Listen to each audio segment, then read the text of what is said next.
This is another real world story. We're a tiny local nonprofit, and we had a David and Goliath situation. So Google Earth, it turned out, helped us in, it wasn't always obvious ways, but it was a partner in a way all the way through an over 6-year process.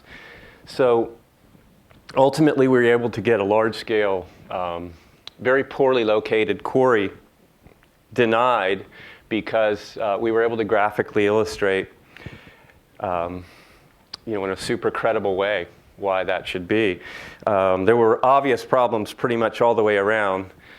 The graphic way that we were able to present it, we ended up being able to convince the planning department, the decision makers, and here's an example of another important one, the editorial board of the local newspaper, to understand that it was really just the sane, mainstream voice of reason that we were projecting, and it was because the information was so credible. So in 2009, an application surfaced, and as they are, as the project that Rebecca described, they're just words on a page, and they're really hard to understand. The vicinity map wasn't much more helpful. So we knew that it was looking like the fix might already be in. We had known that land use consultants, attorneys, and of course the applicants have been working several years in advance of even making an application. So they had pretty much tried to plug every possible place where you were going to find deficiencies in their application. And what further compounded our concern was we met with the planning department to try to get a better grasp of the project, and we just went away with the distinct feeling that there was a predisposition towards an approval of this project. They also kept referring to the discretionary process as the permit approval process. So it was a little alarming, and we knew we needed to get up to speed fast, and we didn't know what to do. At that point, I knew how to find my house in Google Earth. So we said, well, maybe we could find quarries in Google Earth to start at least making an outline of the focus, the areas of impact that we really needed to focus on. So we put together 20 or so of these, this is just a few of them, quarries around the state that had similar features, and sat around the kitchen table with some neighbors and made up a list of what we better get working on. And this list ended up, interestingly, with that super basic level of Google Earth imagery, this list that we created ended up maintaining its accuracy and its relevancy for this over 6-year period that the process took. So we thought we better get started on visual stuff first. I'll walk kind of quickly through just a couple of ways that we used it. And it's all super basic what we did. We didn't do anything very fancy at all. So we were able to dig this final site configuration out of the application, and without having much, really, I wouldn't say computer literacy, but not a lot of technological background on stuff. My first stab at it was to build a model of the project, because that was my background in architecture, and we built models in school, and no one was showing us what it looked like. The problem with this model, and it started to get attention, and the media even picked up on it, but it became obvious right away that while it did kind of show the scale and it showed how it was going to dig into the hill, it didn't at all illustrate the incompatibilities with the surrounding uses and the fact that it was just going to destroy this small community.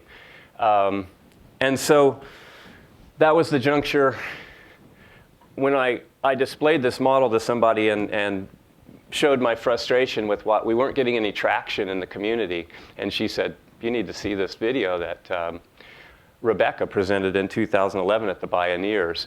And I watched that video, and it's a true story that Rebecca tells. And so it was inspiring, and we knew that we really needed to get launched, so we got right on it. This was the only visual representation that the EIR consultant provided, and it was minimalistic. And so we knew we needed to get going. You know, we really needed to rebut that. So the first thing we did was take that site configuration again and then modeled it in Google Earth, and now, you know, imported that in. We did it in SketchUp, I mean, and then we pulled it into Google Earth. What this did, coupled with the handmade model, was at this point we understood the features of the project far better than even the applicant. You know, we could walk up and, okay, this is what elevation this is and where, you know, exactly what was what. And that was not received well at public meetings when the applicant would be asked a question and we could answer it for them when they seemed baffled. And we knew we needed to come up with renderings as what was really going to try to engage the community. So we were able to you know, do the really standard stuff where we imported that into Google Earth and showed, now we could show it from all these different locations, obviously. And we were able to get people engaged just on that level. Really, just something like this helped get people engaged. But what we did was developed a series of renderings to rebut their EIR that was really more detailed than theirs. You can notice where we've taken their you know, designation and fired it back at them. So this is a before shot. And with the SketchUp model imported, we went through a process with all these to end up with renderings that looked like this. And at this point, this is when the dialogue started to change and the community really started to get it, as we had physical you know, visualizations. And we could go to people's houses and show them what it would look like from specific locations. So now that we were armed with accurate, you know, we had this background, so we were able to create these. This is just one rendering, and we were able to create them for numerous situations. Some more applicable than others, but they were a huge thing. So now that we had, you know, the tools available, that was the big thing. We were able to start busting out pieces of the EIR. We were basically challenging an environmental impact report. And our motto was that EIR does not stand for eventually I receive. So this was part of the EIR. Residences in the project vicinity. So they've identified 5 receptors. Note where the legend is, and note on the right-hand side, Park Hill Road is a concentration of residences. Well, throughout the EIR, they had an air quality one, they had a noise receptor one. They were all similar, and the interesting thing was they didn't align with each other. Those are different dots than the last one. So with GIS mapping, county records of permitting that we cross-referenced, a neighbor of ours just sat on his computer and went to every one of the parcels. Note these are not parcelized. So we put it into a parcelized map, and a neighbor just sat and dotted in all the houses that were there. And we used this graphic before posing the question, what else might have been overlooked or you know, misrepresented. And it was very powerful because they could no longer argue that they had accurate information. So December of 2014, actually this was a spin-off. A local cartoonist called out some more exaggerations. There were lots of them, and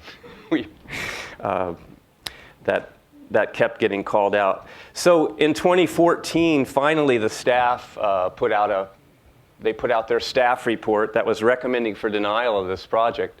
That was a huge turnabout from when we had met with them almost 5 years earlier. Of course, we had met many times since. So this meant that we had convinced the staff, but we now had to convince political decision makers, which was sometimes a lot less factually driven. So we went to the Planning Commission, and we were able to, as you can see by the photo, we were able to fill the room, which was important because it wasn't just, it's giving them cover. It wasn't just the factual evidence needed to be there, but somebody needed to be there to point it out as well. And we were just floored by the community's the community took this information, that a lot of it was generated in Google Earth, and then took it to new places that we couldn't have even envisioned ourselves. So the comments that were coming out of the community, it was humbling, it was amazing. And the Planning Commission denied the project, and the applicant filed for an appeal. And on May 12th of 2015, the Board of Supervisors, who was appealed to, a very conservative board, we're down in San Luis Obispo County, very ideologically predisposed to property rights board, denied the project 3-2. So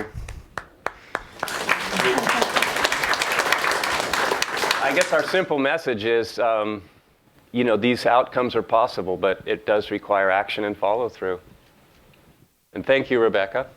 Thank you, Charlie. For inviting us to come share this story with you. All right. Thank you, Charlie.